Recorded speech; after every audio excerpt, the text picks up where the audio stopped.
et chers amis de la MESA, de la Maison de l'Europe de Strasbourg.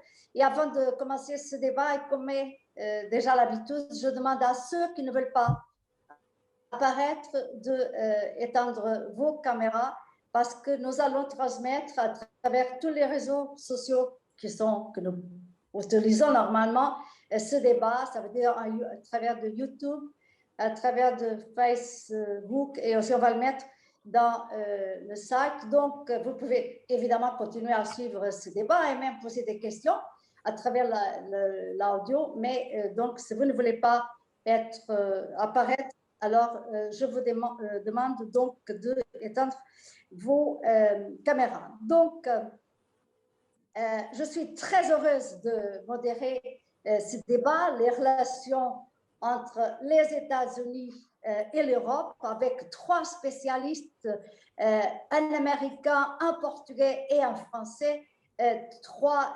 spécialistes sur les questions européennes et internationales aussi, et aussi les relations avec les États-Unis. Alors, ce débat est organisé par la MESA, la Maison européenne de Strasbourg, et avec aussi les écoles doctorales de Strasbourg. Alors, America is back. Ça, c'était le grand slogan de Biden lorsqu'il a été élu. Et je pense que ça a, pour nous, Européens, que nous nous sommes sentis tellement proches d'Obama. Après cet interrègne, on s'est tous sentis un peu comme, je dirais, américains aussi. En tout cas, c'était cette envie de retrouver l'Amérique que nous aimons et que nous connaissons et qui n'a rien à voir avec celle qui était l'Amérique de Donald Trump. Et le système, finalement, qu'à travers son grand menteur Steve Bannon, il a aussi essayé un peu de le transporter vers l'Europe. Et on a vu comment Anthony Blinken, qui a été cette semaine à l'OTAN et dans l'Union européenne, où il a parlé du rôle de l'OTAN comme un rôle extrêmement important, pas pour la guerre, mais pour défendre la démocratie. Et ça, c'était un concept qui était très intéressant venant de quelqu'un qui connaît bien notre continent. Et donc, cet sentiment qui, je viens de dire, America is back, on a eu un sondage qui a été fait par l'Institut des relations internationales et stratégiques, et l'image des États-Unis a augmenté 18% d'images positives tout de suite après l'élection de Donald Trump. Et ce qui était intéressant, puisqu'on est en France, c'est que les Français, ils aiment autant Biden, 82% Biden, mais 85% ils haïssaient Donald Trump. Ce qui est, ils ont la haine à Trump est passée à l'amour à Joe Biden. Alors, pour participer dans ce débat, quelqu'un que nous connaissons très bien à la MESA, un ami de la MESA, c'est le professeur Sylvain Sherman, lui qui est un historien, il a été directeur de sciences politiques, et je vais lui demander à lui de nous expliquer un peu cette histoire récente des États-Unis. Nous avons aussi Gilberto Gerónimo, c'est l'ambassadeur du Portugal auprès du Conseil de l'Europe. Comme vous le savez, le Portugal, en ce moment, a la présidence de l'Union européenne. Et lui, il va un peu parler aussi de ses relations avec les États-Unis, d'autant plus, comme je l'ai dit, Anthony Blinken a été à Bruxelles à la Commission, et donc cette envie de travailler avec l'Europe il est aussi le chef de file au Conseil de l'Europe du débat sur la peine de mort. Et les États-Unis, c'est un des grands problèmes dans ce débat et qu'on va lui demander, on va demander à l'ambassadeur du Portugal comment il voit l'évolution de ces débats, mais certainement aussi, puisque les États-Unis sont des observateurs.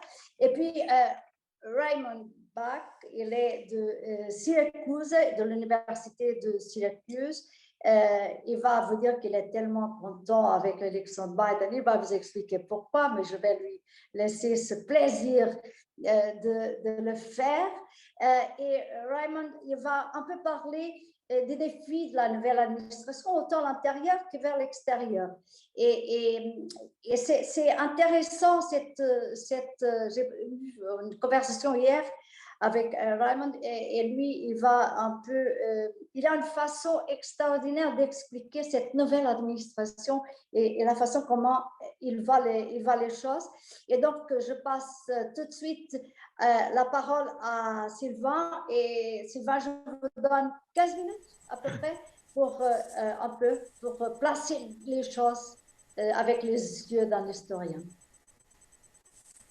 Merci beaucoup, d'abord à la Mesa et à Gabriela pour son invitation. Donc bonsoir à toutes et à tous. Est-ce que vous m'entendez? Si ça passe bien, pas de Très problème. bien. Merci. Donc je vais me prendre pas tout à fait 15 minutes, mais assez rapidement peut-être dire quelques éléments sur la relation entre les États-Unis et l'Europe d'une façon générale. Une première idée simple que je vais mettre sur la table, la construction européenne doit beaucoup aux États-Unis. Et je veux dire qu'entre 1945 et le début des années 60, les Américains ont permis aux Européens de faire des progrès décisifs en matière de construction européenne, à travers leur implication, à travers le plan Marshall, à travers leur encouragement à la CECA, à travers leur soutien à la CEE. C'était pour eux une construction indispensable dans la mesure où elle renforçait le bloc occidental dans la période de la guerre froide. Et puis tout de suite après cette première phase où les États-Unis ont soutenu le processus européen, il y a eu une complexification de la relation entre les États-Unis et l'Europe qui commence en gros dans les années 60. J'allais dire pour faire assez bref, et on peut y revenir, c'est à la fois parce qu'il y a eu certaines formes ou certaines volontés d'affirmation de l'Europe. Je n'en veux que pour preuve le rapport difficile entre le général de Gaulle et l'administration américaine et les positions du général de Gaulle à travers le plan Fouché, à travers le traité de l'Élysée par rapport aux États-Unis. Je pourrais continuer à l'inverse en disant que les Américains commencent à voir cette Europe comme un compétiteur sur le plan économique, et ça a pas mal bousculé l'Amérique de la fin des années 60 et du début des années 70, et donc cette relation qui semblait être idyllique au moins dans les 15 premières années de la construction européenne devient un tout petit peu plus compliquée, devient un tout petit peu plus complexe, en gros des années 60 et des années 70, ce qui fait que les différents Europe-États-Unis, sans être des antagonismes frontaux, se multiplient dès les années 70, et je pourrais aligner un certain nombre de différends jusqu'à la fin de la guerre froide entre les Américains et les Européens. Je peux par exemple parler en 1973 des rapports assez tendus entre l'Europe et les États-Unis, au lendemain du discours d'Henry Kissinger sur l'année de l'Europe, au moment de la guerre du Kippour, au moment de la crise pétrolière, on a parfois eu des approches extrêmement différentes entre les États-Unis et l'Europe. Ou alors lorsque le président Ronald Reagan lance son initiative de défense stratégique et, j'allais dire, attire aux États-Unis les meilleures équipes de recherche européennes, on a eu des phases un peu conflictuelles, même si globalement on a soutenu la politique américaine face à l'Union soviétique, ou alors on pourrait évoquer les nombreuses négociations du GATT et notamment les négociations des années 80 qui mettent la politique agricole européenne sur la sellette pour vous montrer que cette relation, même si nous sommes des alliés, est une relation qui est un peu plus musclée qu'elle l'a été dans la première phase de la construction européenne. Lorsque la guerre froide disparaît, lorsque le bloc soviétique disparaît, et lorsque vous avez ce grand projet de diffusion de la démocratie, de la sécurité à l'échelle internationale, qui est incarné par un président comme Bill Clinton, est-ce que c'est pour autant la fin des rivalités entre l'Europe et les États-Unis, même si ces rivalités sont pacifiques? Là aussi, je pourrais mettre en avant quelques exemples. Je pourrais rappeler par exemple au lendemain du traité de Maastricht l'offensive monétaire américaine sur les monnaies européennes, parce qu'on annonçait là, en 1992-93, que nous allions vers une union monétaire et que nous allions vers cette monnaie unique, ce qui n'a pas fait toujours plaisir à Washington, et donc il a fallu modifier le fonctionnement du système monétaire européen à l'été 93 suite à de la spéculation dont on connaît très bien la provenance exercée sur les monnaies européennes. Et donc, d'une façon générale, nous sommes alliés, mais dans cette alliance, l'exigence est réciproque et ça provoque parfois un certain nombre de tensions. La négociation de l'Uruguay Round, que tout le monde connaît, qui se termine par l'OMC, n'a pas été facile sur les produits agricoles, sur les questions culturelles et l'exception culturelle qui reviennent en permanence. Faut-il le rappeler? Simplement, ça se passait dans une ambiance, j'allais dire, de discussion serrée, dans des discussions multilatérales, et ce qui était la règle dans les relations américaines, avec des moments de tension, tout le monde a encore en tête, je pense, l'opération irakienne de 2003, qui ont quand même vu deux principaux États européens, la France et l'Allemagne, refuser de suivre les États-Unis dans ce que Bush voulait, une croisade pour la démocratie. Simplement, il y a eu la phase Trump, et Trump, ça a été pour moi une phase d'exacerbation. C'est-à-dire là où c'était parfois difficile, là où c'était parfois compliqué, il y a eu une phase d'hystérisation des relations entre l'Europe et les États-Unis, notamment par une utilisation de la guerre commerciale, vraiment en frappant un certain nombre de produits quasiment immédiatement dès que l'OMC lui a donné l'autorisation. Lorsqu'il a annoncé que l'OTAN était davantage utile aux alliés qu'aux États-Unis même, et qu'il fallait réformer cette institution de fond en comble, voire même la faire disparaître, ou alors lorsqu'il s'est retiré d'un certain nombre d'accords internationaux mettant fin à des formes de multilatéralisme, lorsque même il a joué sur les divisions européennes. Il ne faut pas avoir peur des mots. Il a bien compris, lui et ses conseillers, que les pays européens n'avaient pas tous les mêmes objectifs. Il a joué intelligemment parfois des divisions. Tout cela a hystérisé. Et Biden, j'allais dire, puisqu'on est au début du mandat de Joe Biden, je peux peut-être juste faire une petite réflexion historique humoristique. Méfiez-vous des vieux. Méfiez-vous des vieux. Je pourrais vous le montrer à travers l'histoire. Quel âge avait Konrad Adenauer quand il est devenu chancelier? Souvenez-vous, ça a été quand même un chancelier fondateur. Souvenez-vous de l'âge de De Gaulle quand il est revenu. Souvenez-vous de l'âge de Churchill quand il prend les responsabilités. Alors je commencerai par dire, méfiez-vous des vieux, ils n'ont plus rien à prouver et ils n'ont rien à perdre. Et donc, à partir de là, souvent, on le voit dans beaucoup de pays, pris des initiatives qui sont durables. Donc ça, c'est une première remarque sur le ton de l'humour, mais qui est en même temps extrêmement sérieuse quand vous regardez un peu l'histoire. Donc Biden, je dois dire, a provoqué une attente en Europe. Une attente en Europe parce qu'il y a peut-être certaines convergences de vues sur un certain nombre de grands problèmes. Deux, trois mots sans rentrer dans le débat, parce que je pense que la discussion, elle va mettre peut-être ça beaucoup plus en valeur. D'abord parce que je crois qu'on a une même vision de nos adversaires systémiques, qui sont d'ailleurs désignés, la Chine d'un côté, la Russie de l'autre.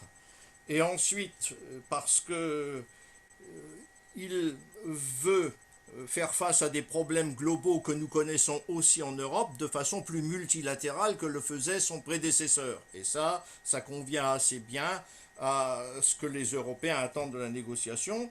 Je pense à la gestion du développement durable et le retour des États-Unis dans l'accord de Paris. On est un premier signe, mais aussi la nomination de quelqu'un qui a fait preuve de multilatéralisme comme John Kerry pour s'occuper de ce problème correspond à des attentes européennes. Euh, les récentes discussions, parce qu'il les a rencontrées, enfin c'est Blinken et le secrétaire d'État à la Défense qui discute avec les partenaires de l'OTAN montre que là aussi il y a une volonté de revenir à des formes classiques de ce qu'a été l'Alliance. Donc de ce point de vue-là, il répond à une attente européenne.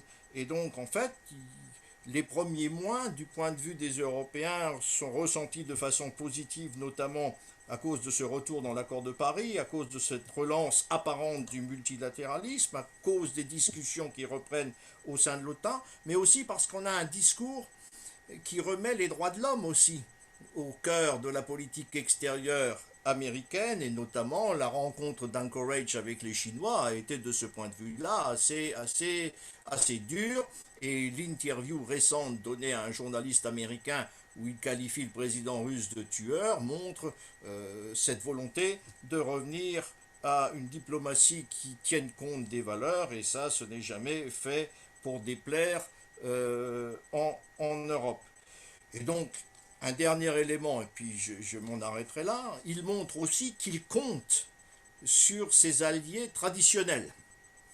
Et ces alliés traditionnels, ce sont des alliés asiatiques, bien sûr. Bon, on parle de l'Europe ce soir, mais il ne faudrait pas les oublier. Il donne des signes, il donne des signes au Japon, il donne des signes à la Corée du Sud, il a qualifié aussi récemment Taïwan de pays, donc ce qui n'est pas rien. Quand on connaît la situation de Taïwan, il donne même des signes à l'Inde, puisque le secrétaire d'État à la Défense est venu il y a quelques jours en Inde pour renouer des films. Et bien évidemment, des signes à l'Europe, parce que ses alliés, il en a besoin à la fois pour affronter les défis globaux, mais aussi faire face à la Chine, faire face à la Russie.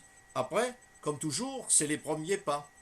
Et donc il y a des interrogations, et peut-être qu'on va soulever ces interrogations parce que c'est quand même un responsable politique, c'est quand même le responsable politique de la première puissance du monde. Cette première puissance du monde, elle a aussi des intérêts qui sont particuliers, et donc c'est peut-être aussi une autre manière de répondre aux intérêts américains que ne le faisait Donald Trump, mais ça ne veut pas dire qu'on les oublie, les intérêts américains. Et parfois, ces intérêts peuvent être contradictoires avec les attentes de leurs alliés, notamment européens, et ce sont des dossiers que je suis prêt bien évidemment à évoquer parce que je vois déjà des choses sur le plan de relance, sur la sortie de crise en Afghanistan, sur la sortie de crise en Libye, qui sont des dossiers qui nous attendent. Je vois quand même un certain nombre d'éléments du débat qui sont sur la table et qui vont peut-être pas toujours faire plaisir aux Européens. Je m'arrête là, je vous ai fixé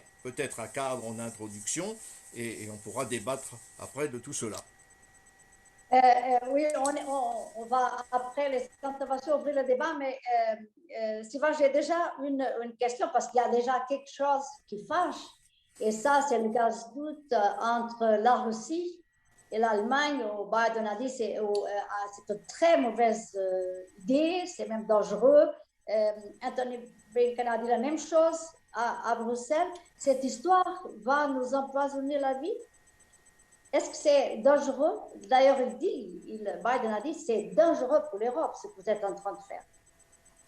Ben, ce qui est clairement remis en question, c'est l'axe pétrolier du Nord Stream entre la Russie et l'Allemagne, c'est-à-dire cet axe qui contourne l'Europe centrale et orientale et qui crée un lien direct en matière de ravitaillement Pour entre l'exportation. ouais, pour l'exportation entre le gaz et les oléagineux russes et l'Allemagne. Mais c'est pas nouveau. Certains présidents américains antérieurs, je me souviens d'Obama, mettaient en question un certain nombre d'investissements dans le Nord Stream. C'est-à-dire que profondément les Américains dans ce projet indépendamment de l'économique, c'est sa dimension géopolitique, c'est qu'en fait, euh, euh, il n'y a pas sur ce dossier de Nord Stream de solidarité atlantique, c'est un deal entre deux pays. Et ce fait qu'il n'y ait pas de solidarité atlantique face à la Russie sur ce projet-là gêne fondamentalement les États-Unis. Il y a d'autres sujets qui fâchent. On peut parler de la sortie de crise de l'Afghanistan en ce moment, où vous avez une première conférence qui se tient, alors que la structure mondiale qui paye le plus en aide civile pour les populations en Afghanistan, c'est l'Union européenne, elle n'est même pas invitée au premier tour de table. Et cela avec Biden. Parce que le premier tour de table pour la sortie de crise de l'Afghanistan réunit, si j'ai bonne mémoire, le Pakistan, la Russie. Donc voilà. L'Inde, si mes souvenirs sont bons, l'Iran, mais il n'y a pas d'Union européenne. Or, les Allemands sont quand même en Afghanistan présents, magnifiquement présents, à la fois militairement, sur le plan logistique, mais aussi sur le plan de l'aide humanitaire et de la reconstruction de ce pays. Et la deuxième conférence qu'on nous annonce sur l'Afghanistan que Moscou doit organiser dans un mois, il n'est toujours pas prévu de faire une place aux Européens. Donc ça interpelle, ça interroge. Et donc du point de vue allemand, ça peut interpeller, ça peut interroger, c'est évident. On pourrait prendre le plan de relance, c'est pareil. Je veux dire, c'est quand même pas rien la somme qui est mise sur la table aux États-Unis. Oui, comparé avec l'Europe, l'Europe c'est peanuts, comme Mais, diraient les Anglais. mais là où ça a des incidences, c'est que ça représente les experts. Je ne suis pas expert en économie, je lis, mais les experts en économie expliquent que ça peut générer, ce plan américain, 1% de croissance pour l'Europe. C'est quand même pas rien pour les exportations. Mais après, qui va exporter? Est-ce que tous les pays européens vont exporter? Non. Donc, à quelles exportations ça va profiter? Donc, vous allez créer. Les experts vous disent qu'il y a un risque d'inflation. Vous êtes aussi spécialiste que moi de l'Europe pour savoir si on commence à parler inflation dans cette Union européenne, quels sont les pays qui sont prêts à tolérer de l'inflation et quels sont les pays qui restent cramponnés à la sacro-sainte orthodoxie monétaire européenne. Donc, vous voyez, c'est ça les interrogations. Je ne dis pas que c'est volontairement attaquer l'Europe, mais la politique américaine, elle est pensée à Washington pour Washington et elle a des conséquences. Mais ils ont aussi besoin de l'Europe. La question de la Chine, ça, visiblement, les Américains veulent unir toutes les démocraties contre la Chine. Et là, l'Europe et les Américains ont un intérêt commun Bien pour évidemment. freiner qui est devenu un énorme tigre économique et politique. Bien évidemment qu'il y a un intérêt commun. Moi, je ne nie pas les intérêts communs. Je pose simplement les questions là où il peut y avoir des divergences un jour entre les deux rives de l'Atlantique. Mais avec Trump, là où ça peut conduire à la rupture, ici, c'est comme classiquement par le passé, on discute, on confronte, et après, on voit comment on peut avancer. Hein. Mais si on pense en Europe que les États-Unis vont abandonner le leadership du jour au lendemain, je pense qu'on fait fausse route. Merci beaucoup. Alors, je passe la parole à Gilberto Gelano, l'ambassadeur du Portugal. Le Portugal qui a en ce moment la présidence de l'Union européenne et notre débat qui a cette coïncidence extraordinaire d'avoir numéro 3, je dirais, de l'administration américaine à Bruxelles. Et donc, Gilberto Gelano qui est un ambassadeur très connu par ses compétences au niveau aussi international. Je voulais vous demander un peu un commentaire sur comment vous voyez ce changement aussi de relations de point de vue économique. Biden a déjà dit qu'il va revenir. Il va revenir déjà à COP21, aussi à l'OMS. À l'OTAN, il a aussi revenu dans une situation plus souple qu'elle était jusqu'à maintenant, même si Obama aussi avait beaucoup critiqué les Européens parce qu'ils payaient très peu, il faut le dire, c'est pas seulement... Mais il y a aujourd'hui donc une certaine ouverture vis-à-vis l'Europe, même dans une guerre économique. Et donc, je vous laisse la parole, Gilberte, pour expliquer un peu votre point de vue sur cette nouvelle étape. Bonsoir à toutes et à tous. Merci pour votre invitation et félicitations à la MESA et aussi à vous, Fernanda, pour cette initiative. Mon point de départ va être le slogan que vous avez mentionné tout au début, l'Amérique est de retour. Et je commence pour vous dire à propos de ce retour que les discours de Joe Biden lors de la cérémonie d'investiture, aussi au département d'État et à la conférence de Munich, ont marqué un profond changement dans la politique étrangère des États-Unis.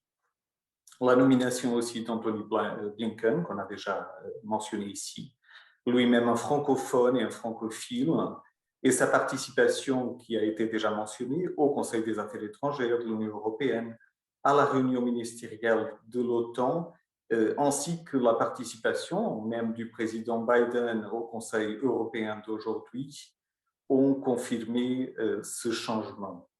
Néanmoins, il serait erroné, de mon point de vue, de l'interpréter comme un simple retour à l'époque de Barack Obama, lorsque Biden et Blinken avaient déjà eu de hautes responsabilités. La politique dont parle l'actuel président américain est en contradiction avec celle de Trump, mais cette politique est également nouvelle par rapport à la période antérieure à 2017.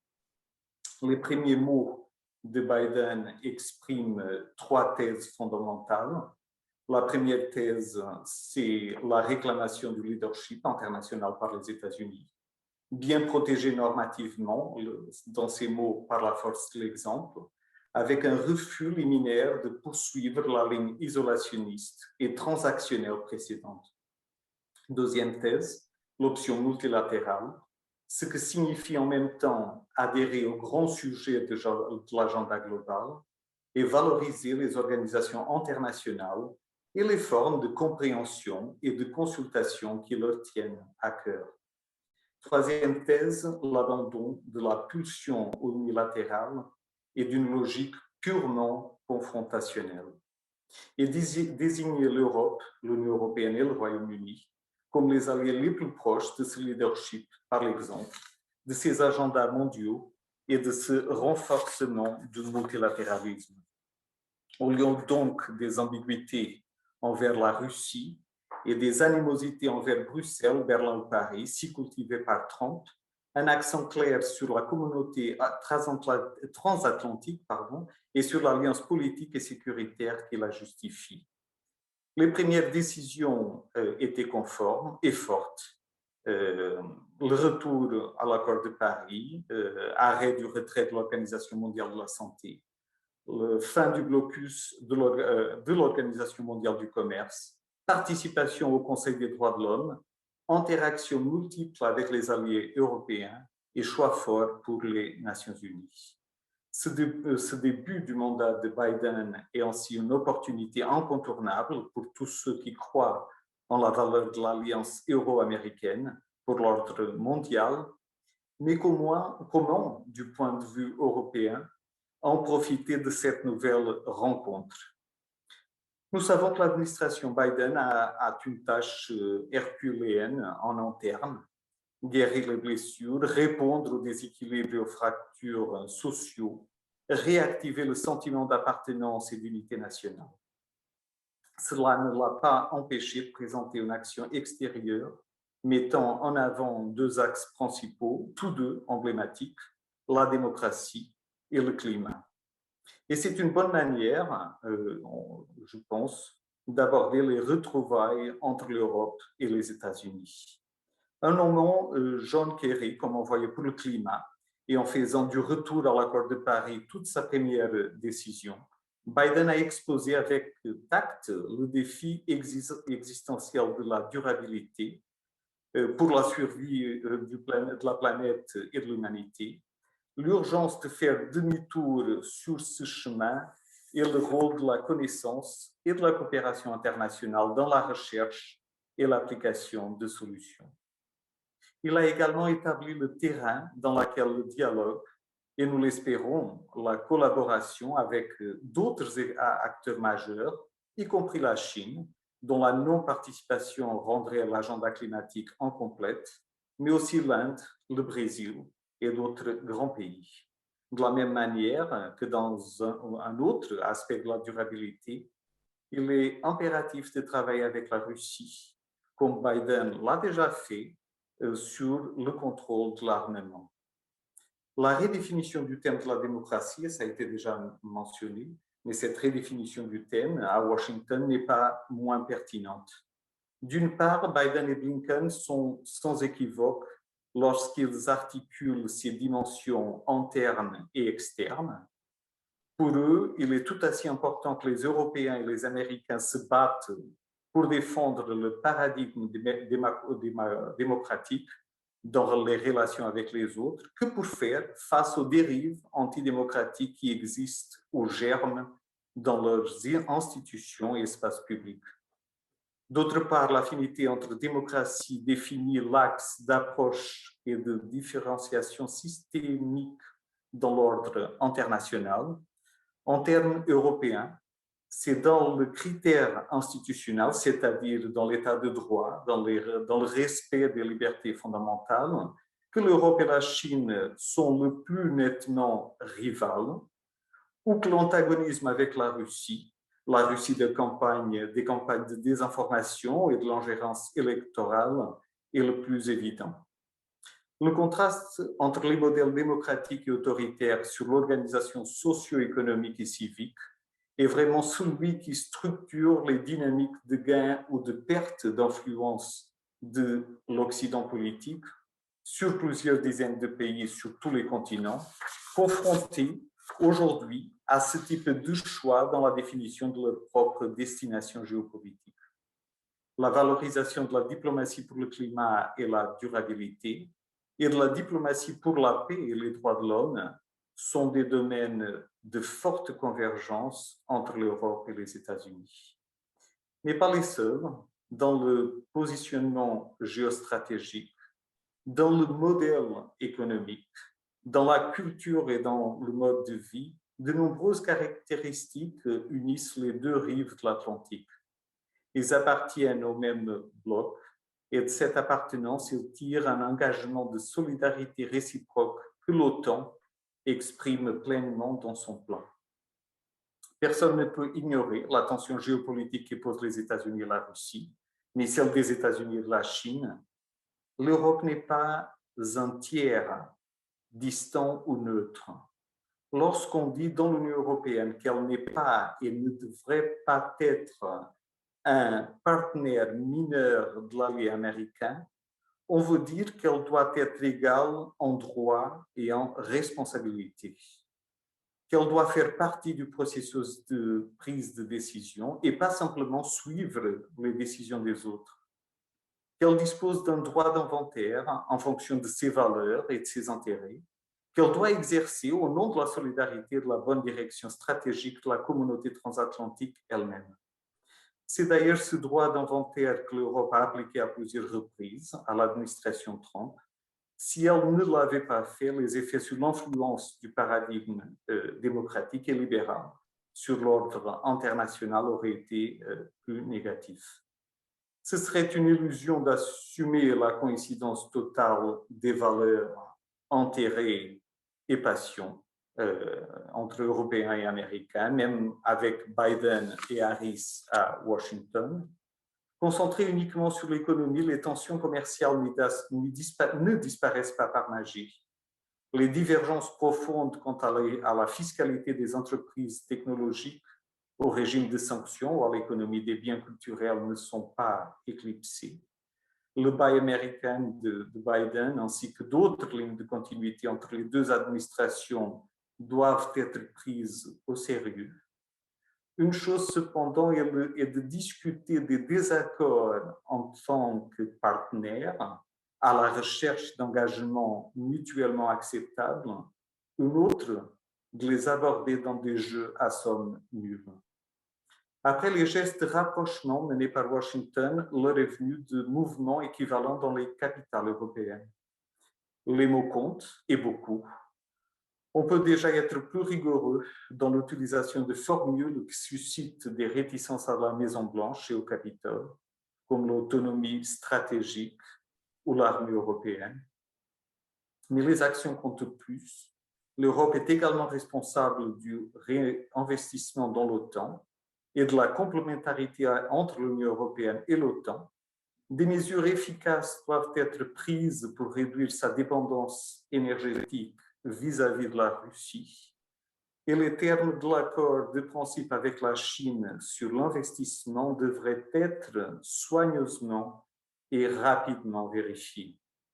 Et ce n'est pas par hasard que la position du Portugal, en tant que présidente du Conseil, va dans cette direction.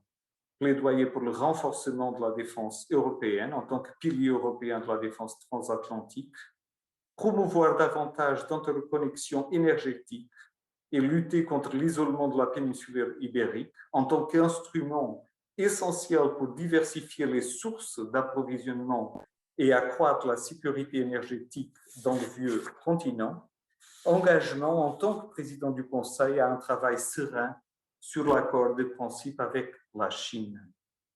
Et pourquoi tout ça? Parce que je crois qu'on peut dire que le monde nous regarde. Pendant le mandat du président Trump, il ne manquait pas de voix dans l'espace public qui maintenaient l'inévitabilité de l'Europe en suivant, là en tant que partenaire mineur, la nouvelle direction antagoniste et transactionnelle de la politique étrangère américaine. Ils se sont trompés. Comme il s'est avéré, l'autonomie dont l'Union européenne a fait preuve alors a joué un rôle, non seulement dans la défense de ses intérêts, mais surtout dans la préservation de la dynamique multilatérale et pour inflexion ultérieure de Washington. Aussi, à partir de la convergence actuelle quasi absolue de part et d'autre de l'Atlantique Nord, se tromperont ceux avec une idée d'autosuffisance, dans une sorte de retour à l'occidentalité, comme si cette alliance était suffisante pour elle-même et il y en avait un droit naturel à l'hégémonie universelle. La fermeté ne signifie pas une mauvaise communication. Si l'on doit sans aucun doute s'étendre à plus de rigueur de la part des États-Unis vis-à-vis de la Russie, notamment en matière de révisionnisme stratégique, de désinformation et de guerre hybride, l'interaction avec Moscou n'en est pas moins nécessaire, notamment pour les questions régionales, la lutte contre le terrorisme, le contrôle de l'armement et la non-prolifération nucléaire. Si nous voulons... Oui. On va conclure là. Oui, je termine. Juste pour vous dire que si nous voulons être plus robustes face aux tentatives de la Chine de changer de status quo en Extrême-Orient ou à l'utilisation politique des technologies numériques ou à la persécution des minorités ethniques ou religieuses, le dialogue avec Pékin doit se poursuivre sur les enjeux géoéconomiques et l'action climatique. Et si Trump a exigé que l'Europe ne le suive que dans les dimensions de la confrontation, Biden demande à l'Europe de coopérer dans toutes les dimensions de cette relation géopolitique complexe et que l'Europe soit l'auteur de la tâche. Merci. Il y a une chose que j'aimerais que vous parlez. Vous avez parlé de la question économique. Il y a un grand désaccord entre l'Europe et les États-Unis, c'est sur la question des GAFA, des grandes gigants de l'Internet qui sont ici, qui gagnent ici de l'argent, qui ne payent pas ici des impôts. Et ça, c'est un des problèmes qui va se poser entre nos relations au niveau économique. Mais je voulais revenir à la question de la peine de mort, puisque les États-Unis sont observateurs. Il y a un représentant à Strasbourg des États-Unis auprès du Conseil de l'Europe. Ça, c'est le grand problème. Biden a dit qu'il aimerait que cette question, que la peine de mort soit abolie dans les États et au niveau fédéral, mais quel est le ressentiment et comment vous sentez après l'élection de Joe Biden? Est-ce qu'il y a quelque chose? Est-ce qu'il y a des petits signes? Est-ce qu'il y a des choses qui peuvent changer? Je crois qu'on attend beaucoup de l'administration Biden en ce qui concerne la peine de mort. Je crois qu'il y a déjà des signes qui sont très positifs. Il y a notamment l'État de Virginia, c'est un État du Sud, un État qui a condamné beaucoup de personnes à la peine de mort et qui est symbolique dans tout ce débat, a hier consacré la fin de la peine de mort et c'est le 23e État fédéral nord-américain qui vient de le faire. Et je pense que tout ça, graduellement, ça nous montre aussi qu'il y a un changement qui est en cours, un changement au niveau politique, de la politique des États fédéraux, mais aussi il y a un changement qui est en train d'avoir lieu au niveau de la pensée, de la population nord-américaine. Et moi, je ne crois pas, on n'attend pas des miracles, ça va être un thème quand même, qui est un thème très difficile, très divisible au niveau de l'Amérique. Et je pense que pour l'instant, on va quand même attendre. Il y a d'autres problèmes au niveau interne que le président Biden doit se focaliser, comme nous tous d'ailleurs, la vaccination, l'économie. Mais lui, il a encore, aux États-Unis, il y a encore beaucoup d'autres problèmes de cette transition qui a été très difficile et qui continue à l'être. Il y a beaucoup de blessures qui sont toujours là et qui vont être l'objet d'une attention prioritaire. Et je crois qu'on peut attendre avec patience. Il faut avoir une résilience stratégique au niveau de ce thème en attendant qu'il y a eu des changements, notamment au début, en moratorium, sur l'exécution fédérale des condamnés à la peine de mort. Et l'espoir est aussi, parce que le président Biden l'a dit en toute clarté, quel était son avis à lui, son avis personnel, c'est vrai, mais quel était son avis sur le thème, un thème qui est, comme dans toutes les sociétés, mais et aussi aux États-Unis, je dirais même avec plus de force aux États-Unis, un thème qui est très, très difficile pour les politiques d'aborder et de faire bouger les choses, mais attendons avec cette résilience et cette patience qu'on a toujours. Et il y a 49 prisonniers condamnés qui sont dans le couloir de la mort. Alors, évidemment que je reviendrai sur cette question avec Raymond pour savoir un peu quel est le sentiment des Américains et aussi sur ces questions d'armes plus tard. Et là, je vais demander, donc, comme je l'avais dit, quel est le défi en ce moment pour les Américains, de la société américaine, de la nouvelle administration? Raymond. Bonjour, en fait, bonsoir, merci pour cette invitation. Je voudrais commencer par dire que Biden est un ancien étudiant de l'université de Syracuse. Il a fait ses études de droit à Syracuse, donc dans l'État de New York. Donc, on est très fiers d'avoir comme un ancien élève de notre université le président des États-Unis. Bien, voilà, c'est vrai que... l'élection de Trump a été évidemment un choc pour tout le monde et ça a eu des conséquences assez graves sur la politique étrangère des États-Unis.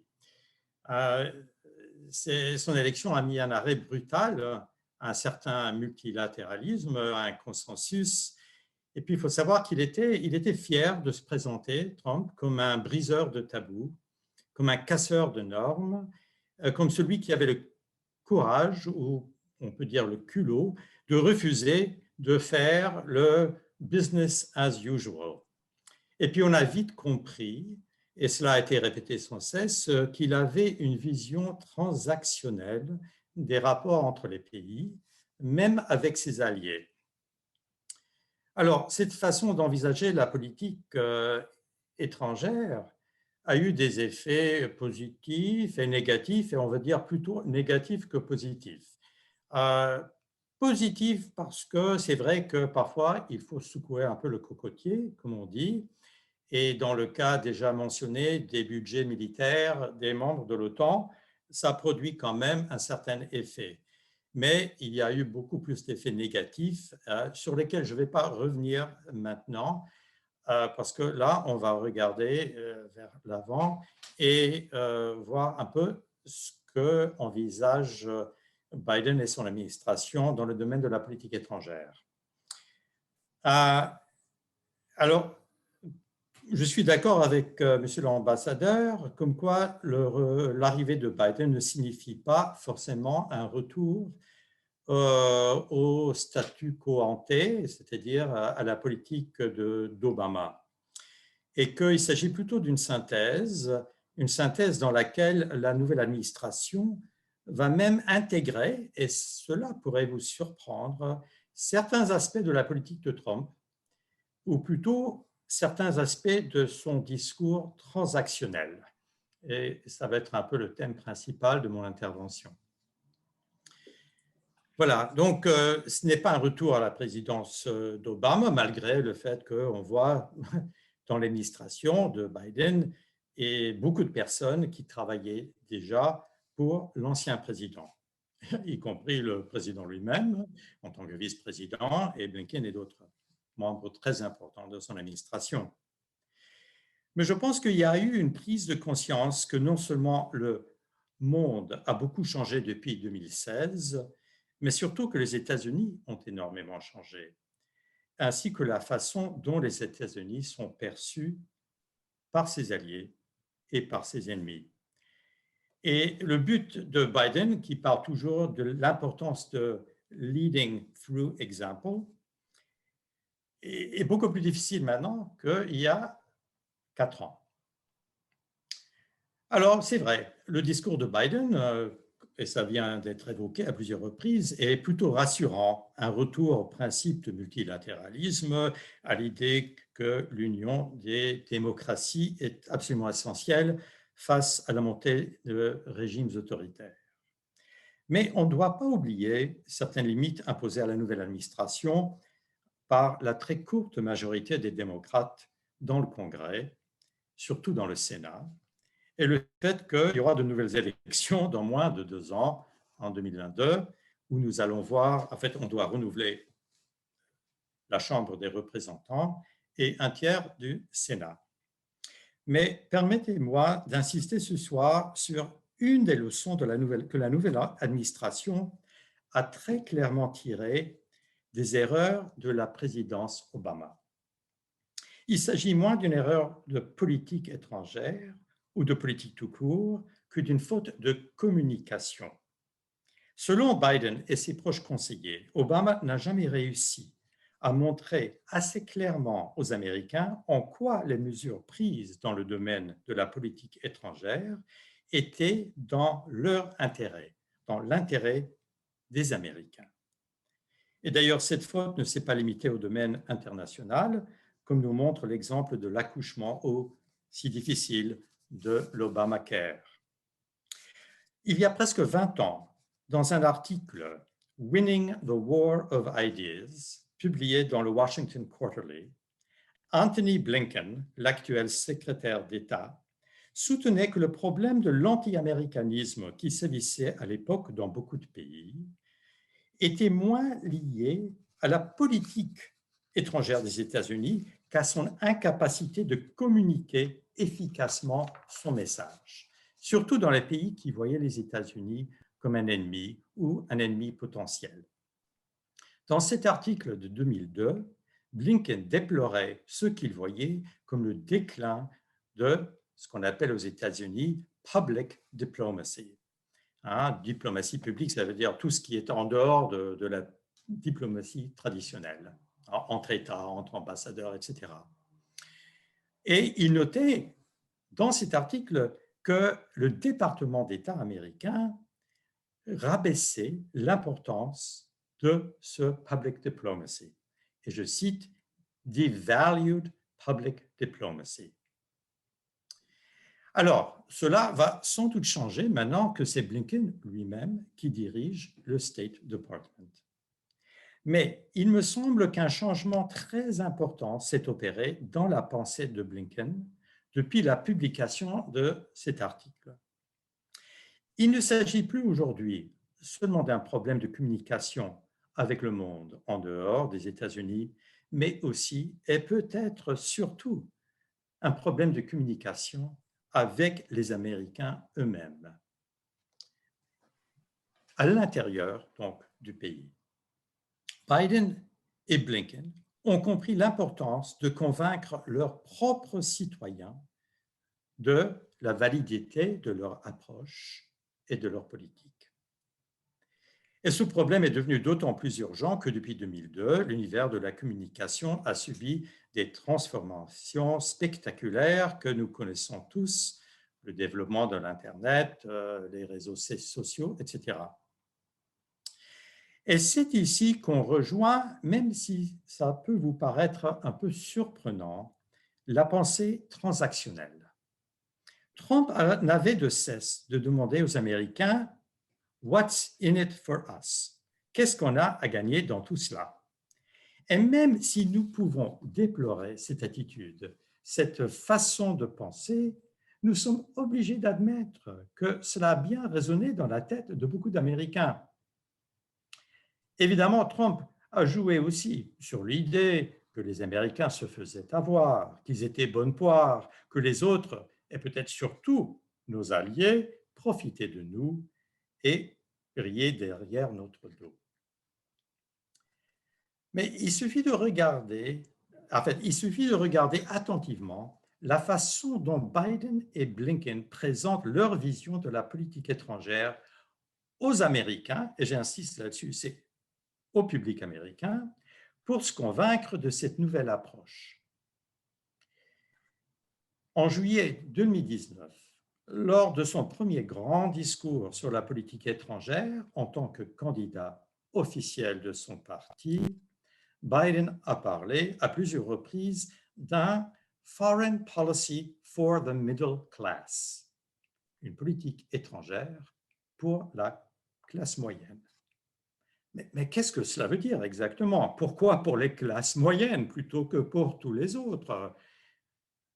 La réponse se trouve dans la prise de conscience de Biden qu'il faut absolument relier directement le destin du average middle class American, de l'Américain moyen, à la situation internationale, qu'il faut s'adresser directement à ce public afin de le convaincre que c'est dans leur propre intérêt d'entrer dans des alliances, de coopérer, de soutenir, même financièrement, des projets à l'étranger.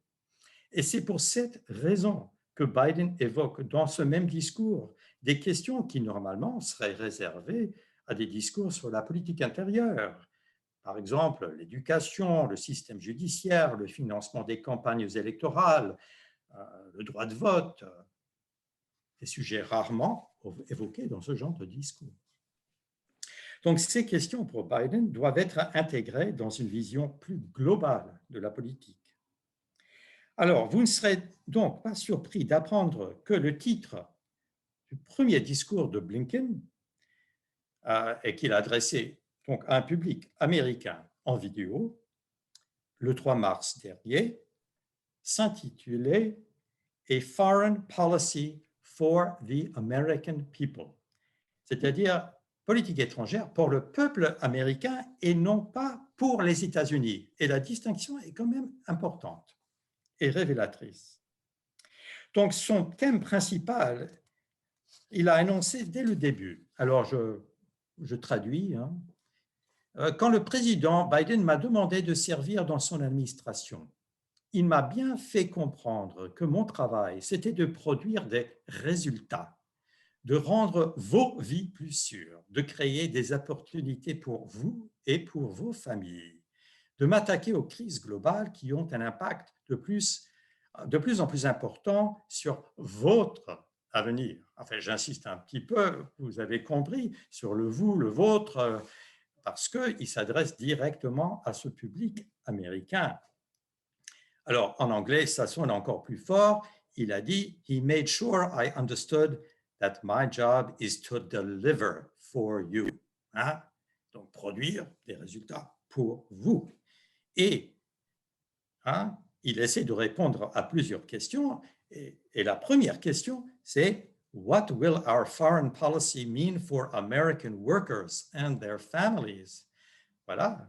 Quelle est l'importance? Qu'est-ce que notre politique quel sera l'impact de notre politique étrangère sur les travailleurs américains et leurs familles?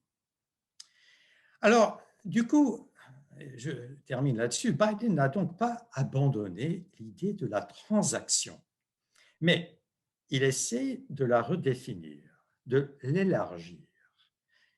Alors, et une fois qu'il aura réussi, qu'il aurait réussi à la redéfinir, il ne va surtout pas oublier de la transmettre, de la communiquer, comme disait Blinken, ou pour utiliser un terme un peu moins glorieux, de la vendre.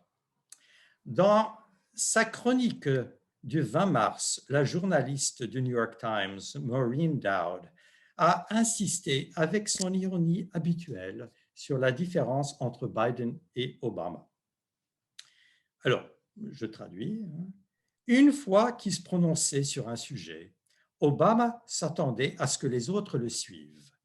Si sa décision était la bonne, elle se vendrait toute seule. Il s'est avéré finalement que le président n'aimait pas faire de la politique politicienne. L'idée qu'il fallait vendre son programme lui était si désagréable que lors de la convention démocrate de 2012, il a dû, surprise, surprise, demander à Bill Clinton de le faire à sa place. Obama a plaisanté que son prédécesseur serait le nouveau secrétaire pour expliquer des trucs. Secretary of Explaining Stuff. Biden, continue Maureen Dowd, au contraire, est un vendeur né et fils de vendeur. Fin de citation. Donc, moi, je pense qu'il ne faut pas que les Européens oublient de leur côté l'importance donc de la vente et même du service après-vente s'ils veulent profiter pleinement des possibilités ouvertes par l'arrivée de Biden à la Maison-Blanche.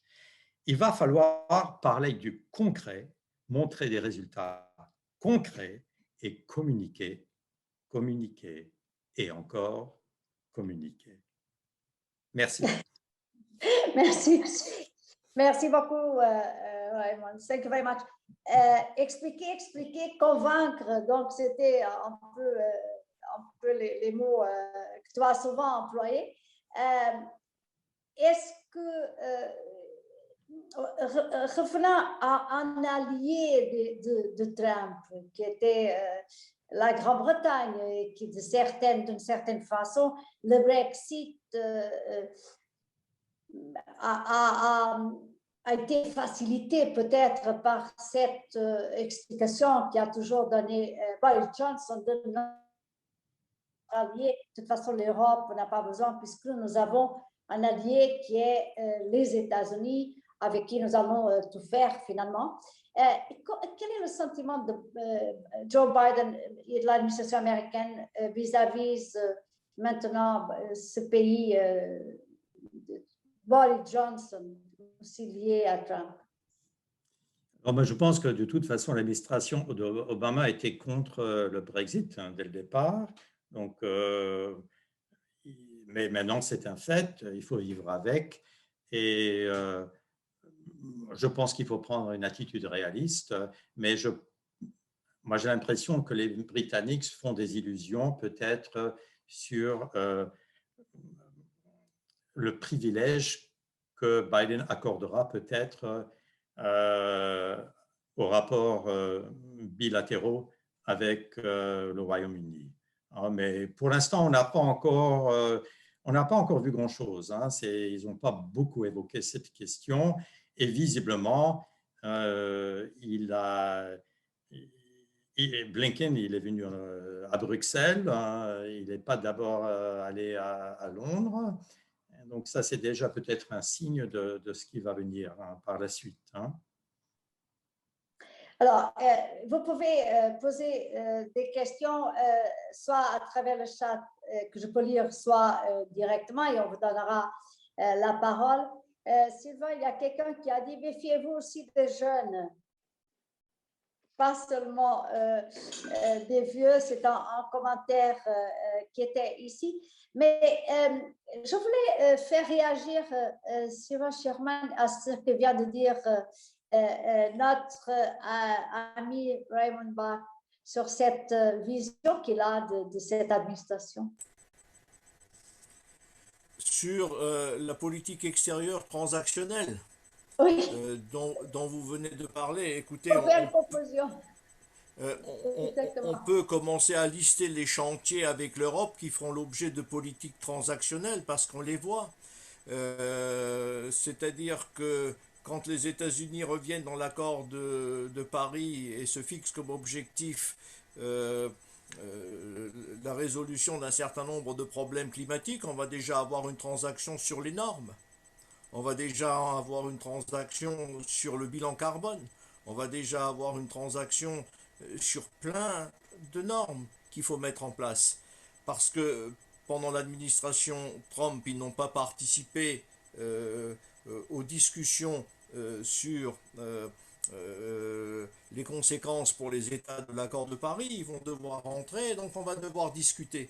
Et il n'est pas certain que par rapport aux attentes européennes d'un Green Deal, puisque Madame van der Leyen a fixé comme objectif un Green Deal européen au moment de sa prise de fonction à la tête de la Commission, et qu'elle entend faire de l'Europe une puissance géopolitique verte, si je me réfère encore à ces déclarations, on va déjà avoir un premier élément transactionnel avec les États-Unis qui ne sera pas simple, mais par rapport à la présidence précédente, il y a cette volonté de discuter avec le partenaire et donc aussi d'entendre peut-être le partenaire qui peut peut-être mettre en avant un certain nombre de points. Chantier, eh bien moi je dis il y aura de la diplomatie transactionnelle avec l'Europe sur d'autres chantiers. C'est pour ça que j'ai bien aimé ce que vous avez dit à l'instant. Sur les sorties de zones de conflit, il va falloir discuter parce qu'il n'est pas certain que les Européens et les Américains aient la même vision de la sortie de la guerre en Libye, hein, et la même vision sur la sortie de la guerre en Syrie et au Proche-Orient, et la même vision, et là on le voit, de la sortie de guerre en Afghanistan.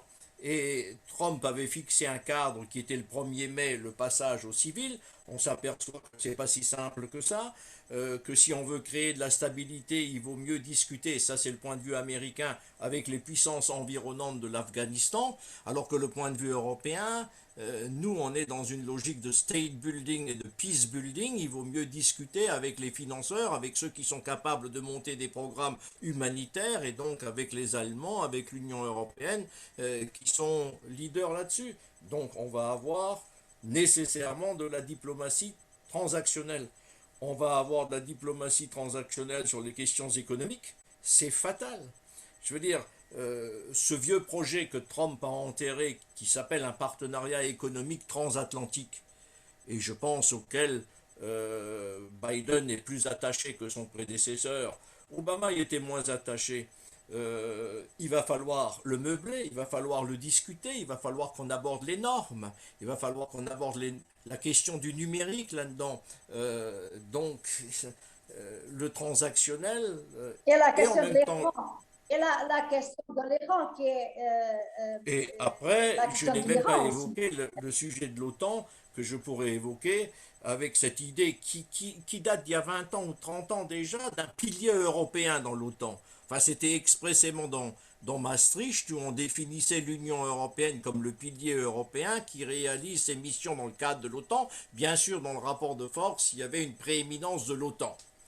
Mais ce vieux débat que Chirac a ressorti du côté français quand il exigeait un commandement de l'OTAN pour pour l'Europe, l'un des 3 commandements devait revenir à un Européen. Ce sont des choses qui reviennent.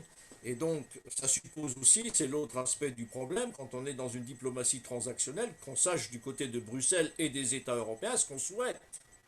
C'est-à-dire, vous devenez crédible aussi si vous affirmez ce que vous êtes et si vous respectez un certain nombre de principes. Le jour où l'Union européenne, ou pardon, les États membres, parce que pour la défense, c'est un peu plus difficile de parler d'union, il faut peut-être parler des États membres, et je m'arrête, respecteront ce fameux 2% de PNB consacré à la défense, on vous prendra un peu plus au sérieux à Washington, y compris dans l'équipe de Biden. Moi, juste encore une remarque sur ce qu'a dit mon collègue de Syracuse. Obama, il avait le leadership naturel. D'où cette espèce de regard un peu complaisant par rapport à la communication qui n'était pas sa priorité. Biden n'a pas ce charisme naturel, vous êtes d'accord peut-être avec moi, mais je pense que quand je vois l'équipe, il sait travailler en équipe, ce qui n'était peut-être pas le fort premier de Barack Obama. Et là, cette équipe, excusez-moi de l'expression, c'est compte tenu du contexte, une petite dream team.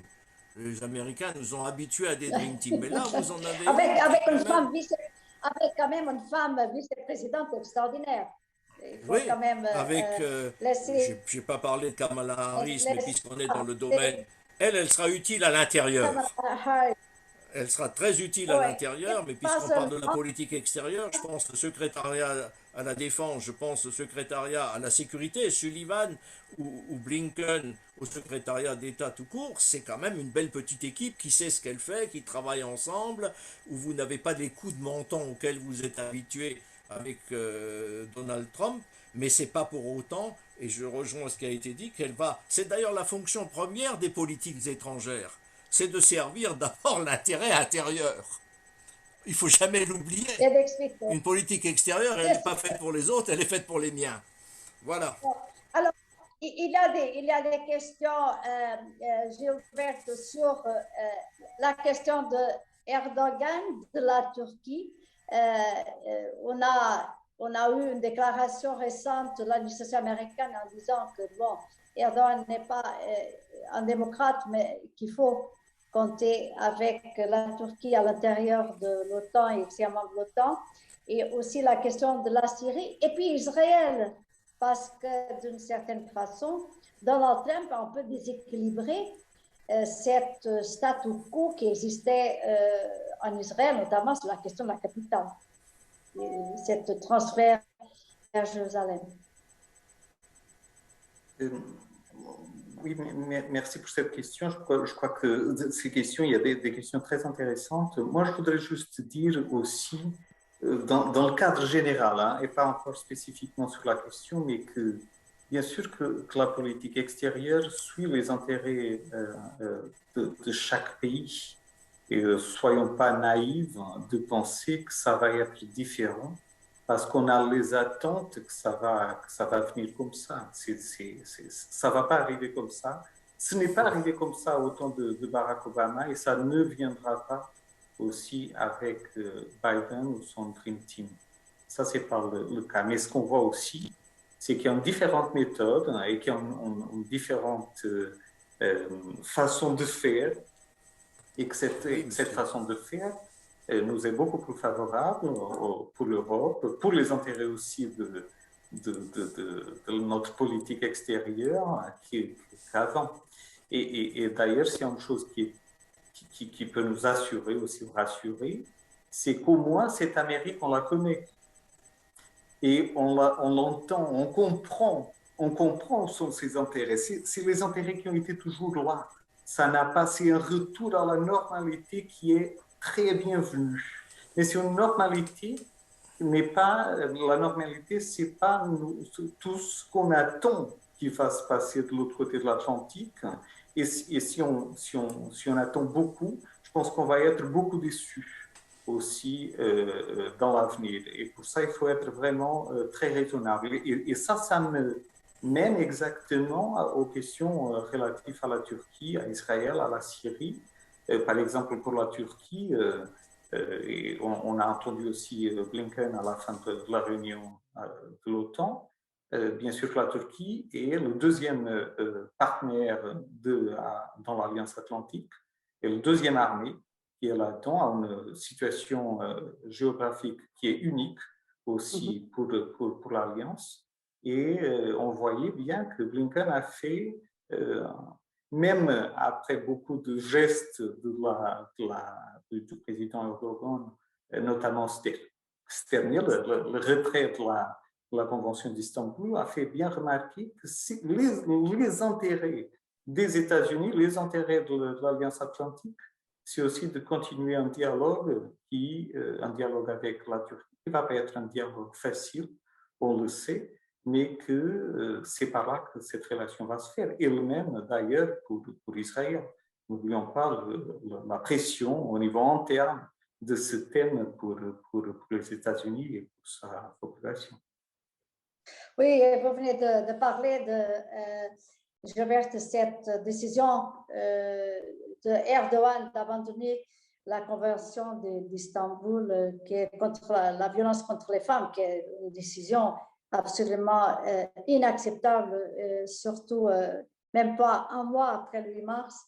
Et j'espère que le Conseil de l'Europe et que l'Europe prenne une position forte sur cette question. Nous, les femmes, on ne comprend pas que ça puisse se passer comme ça.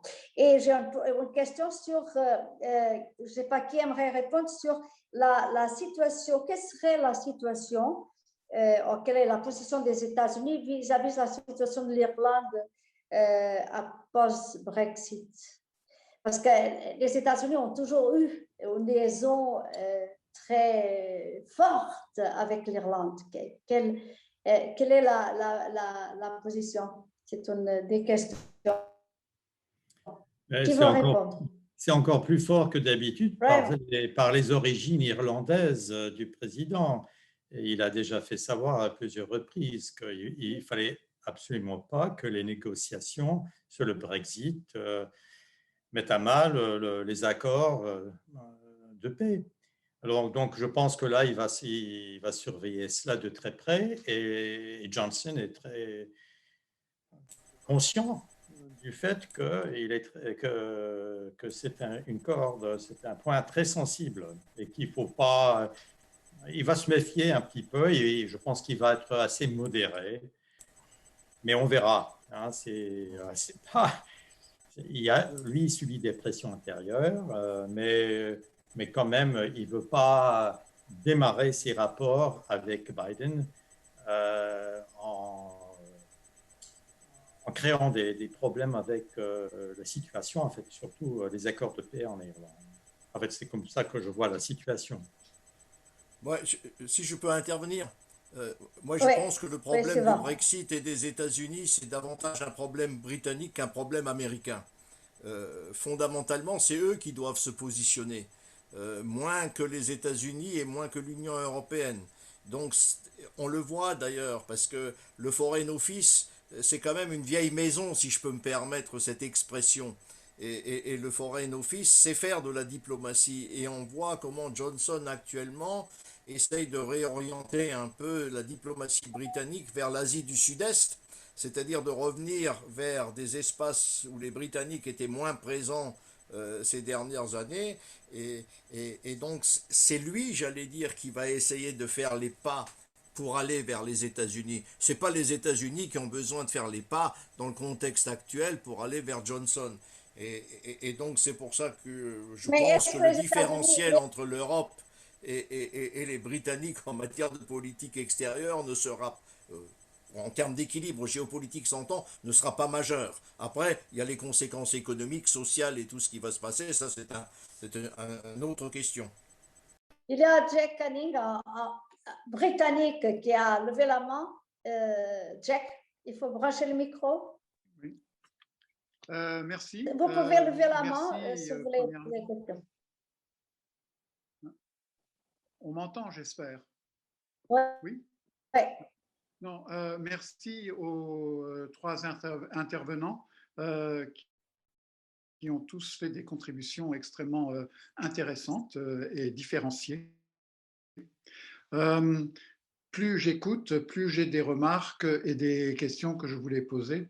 Je vais juste dire une chose sur le Brexit et les Irlandais, parce que là, je pense que le rôle de M. Biden sera extrêmement important, parce que, pour exactement les raisons que Raymond était en train d'évoquer tout à l'heure, il va veiller à ce que les accords qui ont été pris dans le cadre du Withdrawal Agreement et des autres accords qui ont été faits, qu'ils soient respectés. Et donc, ça, je pense que ça sera très important. Je voulais aussi faire une remarque sur Erdogan, parce que nous, Européens, nous avons tendance à nous satisfaire en disant il faut condamner, il faut mettre les Turcs au banc de la société. Mais je suis désolé, mais l'Union européenne ne peut absolument pas se permettre de mettre la Turquie au banc de la société européenne parce qu'elle a un énorme engagement pour lequel elle paye. Ça, c'est transactionnel, je pense, comme politique, pour maintenir dans son pays les migrants qui voudraient venir dans l'Union européenne. Ce n'est pas du tout sur ces deux sujets-là que je voulais intervenir en réalité. Je voulais revenir à America Back Again. Alors, ça, c'est la première partie de ma phrase, mais la deuxième partie, c'est Has Trump gone for good? Est-ce que Trump est vraiment parti? Qu'est-ce qui va se passer? Trump n'est pas mort et le Trumpisme n'est pas mort non plus. Et la grande question, mais celle-là c'est une question que je pose à Raymond aussi, c'est est-ce que Biden va réussir à ressouder et à réconcilier les Américains dont ils ont grand besoin? Parce que le problème actuellement, c'est qu'aux États-Unis, le pays est divisé quasiment 50%, 50%. Un jour, ça va un peu plus dans un sens, le lendemain, ça va un peu plus dans l'autre sens. Et je pense que, d'après ce que moi j'ai compris sur les raisons pour lesquelles les gens ont voté pour Trump, il y en a beaucoup qui n'aiment pas du tout Trump, mais ils ont voté pour lui parce qu'ils croient que lui, il va faire plus pour l'économie américaine que M. Biden. Et je le sais, de par j'ai même de la famille aux États-Unis, j'aurais parlé, et on m'a dit ah oui, mais avec Trump, les fonds de pension ont monté, par exemple. Et donc, il va avoir d'énormes défis sur la création d'emplois, sur l'augmentation des salaires et toutes ces questions qui sont les premières questions dont on traite quand on vote, je crois, non seulement aux États-Unis, mais un peu partout. Raymond, j'aimerais savoir j'aimerais demander à Raymond un commentaire sur ça. D'accord. C'est vrai que Trump n'a pas disparu de la circulation, même si en perdant son compte Twitter, on l'entend beaucoup moins qu'avant. Mais moi, personnellement, je ne crois pas qu'il se présentera comme candidat dans 4 ans, enfin, à mon avis. Et je pense que ce qu'on est en train de vivre en ce moment, c'est un moment où il y aura énormément de changements dans les 2 prochaines années. Et on voit ça déjà avec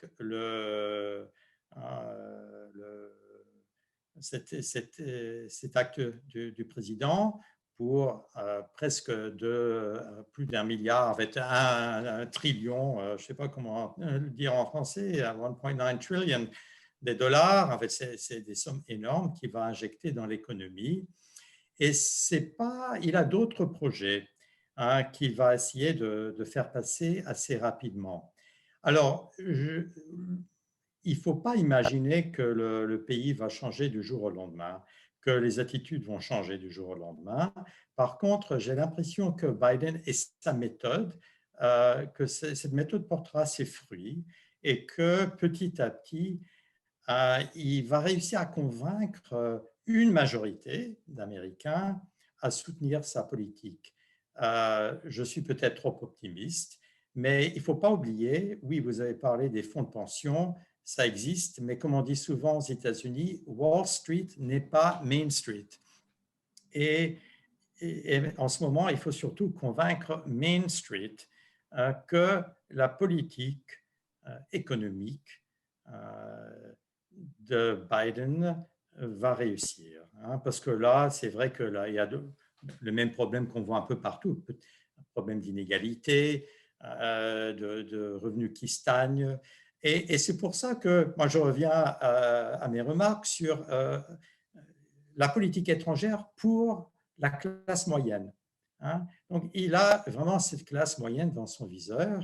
Et il pense que s'il arrive à convaincre la classe moyenne que sa politique est la bonne, il va peut-être réussir. Mais c'est vrai que les élections du Sénat, dans 2 ans, s'il perd le Sénat, tout va devenir beaucoup, beaucoup plus difficile pour lui. Donc, c'est pour ça qu'il met le paquet sur les 2 premières années. Ça se voit. Donc, il essaie de tout faire. Il va aller très vite. Je pense qu'il a déjà surpris pas mal de monde par la vitesse à laquelle il procède en ce moment, mais je pense qu'il va essayer d'accélérer encore plus les réformes. Alors, il y a Jack qui avait parlé de la question de la Turquie des réfugiés. C'est vrai que Biden a eu un geste vis-à-vis des réfugiés en proposant de légaliser beaucoup de réfugiés, d'immigrants qui sont aux États-Unis. Alors, une question que je remercie d'être présent aussi, d'avoir participé de la consul de Portugal, la consul générale de Portugal à Strasbourg, Patricia Gaspar, qui a une question pour tout le monde. Est-ce qu'on peut attendre un vrai engagement des États-Unis aux Nations Unies et au multilatéralisme au-delà des gestes déjà connus, comme le retour à l'accord de Paris, à l'Organisation mondiale de la santé ou la OMC. Alors, une autre question, Trump prend une petite pause pour peut-être y revenir. Better, faster, harder, better, faster. Il y a aussi une question sur la Turquie qui peut-être aussi, et après je vous laisse aussi répondre et vous choisirez. C'est loin de répondre à la sortie de la Turquie de la Convention d'Istanbul. L'Union européenne semble s'apprêter à relancer le processus de la modernisation de l'Union douanière, UE-Turquie, dossier qu'elle avait suspendu en 2018 pour des motifs liés au recul démocratique en Turquie. D'une certaine façon, je crois que le commentaire de Jack allait dans ce sens. Ça veut dire que l'Union européenne est dans les mains de la Turquie à cause de cet accord pour les réfugiés. On paye à la Turquie pour que la Turquie empêche les réfugiés de venir en Europe. Alors, ces 2 questions, le retour au multilatéralisme et cette question aussi de la relance des négociations avec la Turquie et l'Union européenne. Alors, je demande à Gilberto de commencer cette fois-ci. Bon, pour la Convention d'Istanbul, peut-être je dois dire que l'Union européenne, tous les 27 pays de l'Union européenne ne font pas partie. On n'a pas ratifié la Convention et pour cela, ce n'est pas facile d'avoir une réaction, je ne sais même pas s'il y a une position agréée de l'Union européenne par rapport à la Convention d'Istanbul. Maintenant, ce qu'on sait, c'est que les réponses ont été très audibles de certains pays qui croient à cette convention, et notamment la France, le Portugal, mais aussi du haut représentant de l'Union européenne. C'était des réponses très fortes et qui doivent être prises au sérieux parce que c'est quand même un sujet qui nous concerne tous. Et il y a même d'autres pays dans l'Union européenne, comme vous le savez, qui ont soit d'autres projets, soit même une position qui s'éloigne du texte et de la pratique de cette convention. Pour le multilatéralisme, ma réponse serait oui, notamment pour les choix qui ont été faits pour les Nations Unies. Et on attend qu'un deuxième mandat du secrétaire général va pouvoir être beaucoup plus productif au niveau des résultats, parce que pour le premier, c'était déjà un succès d'avoir les États-Unis à bord. Pas facile. Oui, Sherman, peut-être, Stéphane Sherman, pardon. Oui, je vous en prie. Je commence par le multilatéralisme. En fait, il y a deux niveaux. Il y a ce qui va se passer au Conseil de sécurité où ça ne va pas dépendre des Américains seuls. Parce que le Conseil de sécurité, quand même, pour la résolution des crises internationales, c'est quand même, j'allais dire, le cœur du réacteur. Et dans le cœur du réacteur, bien évidemment que avec le Royaume-Uni et la France, le dialogue peut s'améliorer par rapport à l'époque de Trump. Mais il reste deux autres pays, c'est la Russie et la Chine. Et donc quand vous êtes sur des problématiques de sortie de crise, vous pouvez être animé de la meilleure volonté multilatéraliste du monde. Il faut quand même voir comment le dialogue va s'établir à ce niveau-là sur les sorties de crise. Alors j'allais dire que, bon, il est trop tôt pour en juger, mais quand même deux petites choses. Ça peut bien se passer comme ça peut ne pas bien se passer. Apparemment, sur la question afghane, on voit que les puissances environnantes de l'Afghanistan ont intérêt à la stabiliser. Ce qui veut dire que les États-Unis, partie prenante au conflit, mais aussi la Russie, mais aussi l'Inde, le Pakistan et la Chine, sont entrés dans une phase de discussion. Je ne sais pas comment ça va se terminer, mais ça prouve bien que la discussion est possible. Après, on connaît la propension des grandes puissances à mettre le veto quand ça les embête. Donc, est-ce que sur des dialogues de ce type, sur la Syrie ou sur la Libye, il n'y a pas un veto qui va tomber, russe, chinois? Il peut aussi venir des États-Unis, ça, je ne le mesure pas.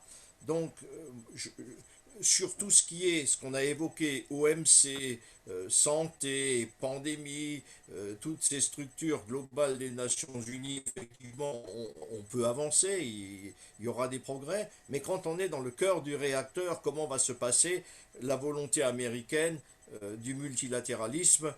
J'avoue que je l'ignore, parce que les grands États surprennent souvent.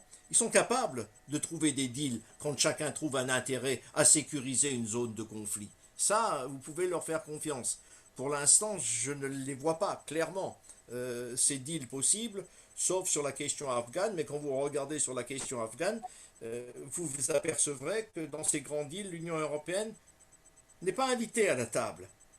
Elle est invitée à reconstruire, c'est-à-dire à faire le chèque, à faire du state building, à faire du peace building. Et c'est ce qui se passe. Donc voilà. Sur la Turquie, ça mériterait un débat On va le faire. à elle seule, mais c'est toujours l'éternelle question, qu'est-ce qu'on fait avec un voisin qui n'est pas sur nos valeurs et qui les remet en question? Qu'est-ce qu'on fait? Et j'avoue qu'on n'a pas de réponse très très claire, parce que dialoguer avec lui, ça peut aussi faire contribuer à évoluer sa situation. Continuer à dialoguer, continuer à faire pression, taper sur la table. Où est-ce qu'on coupe? Bon, il est certain que du point de vue américain, on ne coupera pas avec la Turquie, c'est assez clair. L'intérêt géopolitique est majeur pour eux, est majeur là-bas. Donc à ce moment-là, il faut continuer à dialoguer pour que les Américains nous appuient pour obtenir, parce que je pense que ce serait aussi en leur honneur, des avancées en matière de droits de l'homme. Quelqu'un disait, c'était dans les premiers temps, que en fait, Erdogan serait incapable de résister à une forte pression des États-Unis. Mais visiblement, il est plus dur qu'on ne le pense. Mais il y a la question de la défense aérienne, des missiles, voilà, de ces achats auprès des Russes. Ça Là, commence à poser problème. et les Américains, là, on commence à être vraiment, déjà sous l'administration Trump, on avait vraiment critiqué cette décision et que ça a provoqué une réaction assez forte, mais je pense que là, ça va continuer et qu'on va on mettra davantage de pression sur Erdogan. Parce que nous avons un pied faible, c'est cet accord sur les réfugiés. Il faut quand même le dire clairement, c'est un pied faible. Donc, ce Très qui peut faire faible. bouger les choses, Mais, c'est la pression américaine.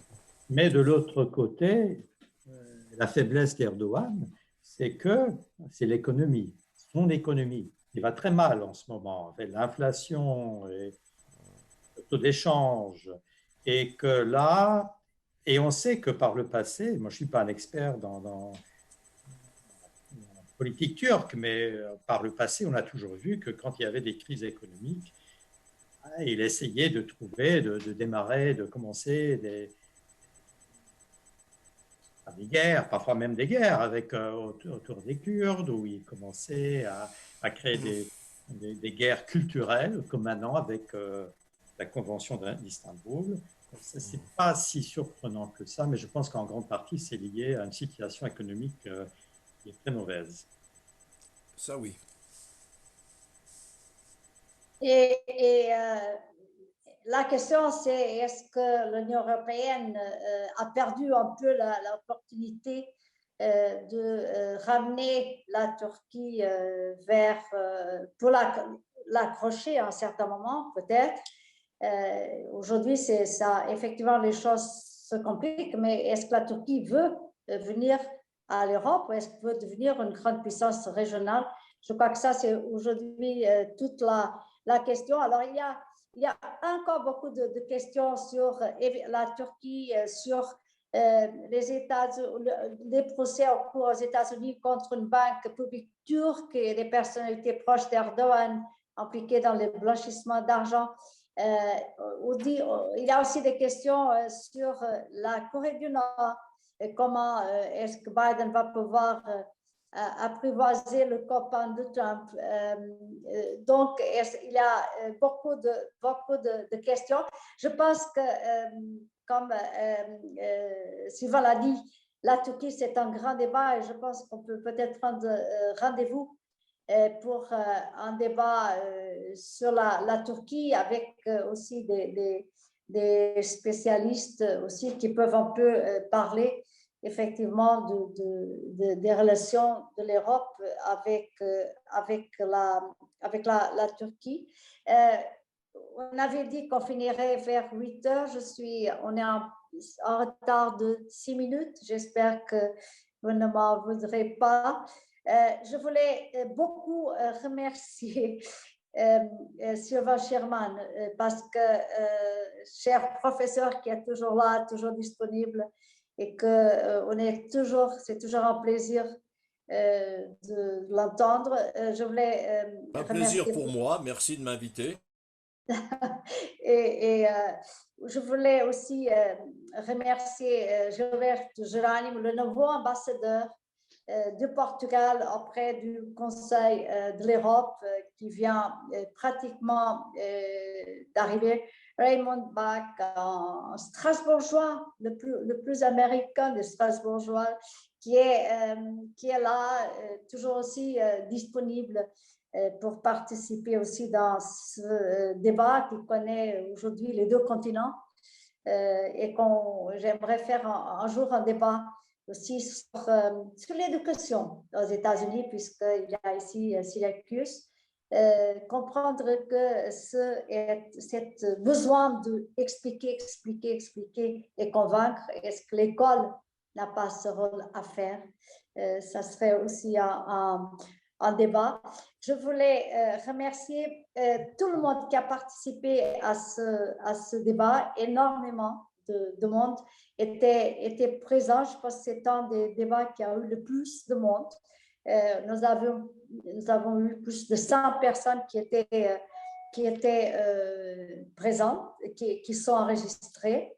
Je voulais beaucoup remercier Stéphane Ley, notre vice-président, et que lui a organisé ça avec moi en partenariat, puisqu'il représente les écoles doctorales de Strasbourg et qui est notre vice-président. Je voulais aussi remercier Annette Thierry, aussi une universitaire qui nous aide souvent à organiser nos conférences. Elle est la dame et avec aussi Jean-Claude Derry des conférences. Je voulais aussi remercier aussi Luanda Krezi, qui est notre stagiaire et c'est elle qui était là et qui nous a facilité l'organisation de cette conférence, qu'elle était aux manettes. Et je voulais surtout remercier les membres de la MESA, notre aussi président d'honneur, Ulrich Warner, qui est là et que je vois à l'écran et que je voulais lui envoyer vraiment beaucoup de bons jours et de bons séjours là-bas dans le sud, et puis la consul aussi de Portugal et tout le monde qui était là. Merci beaucoup. On se retrouvera bientôt à nouveau pour un débat avec vous tous, si vous êtes d'accord.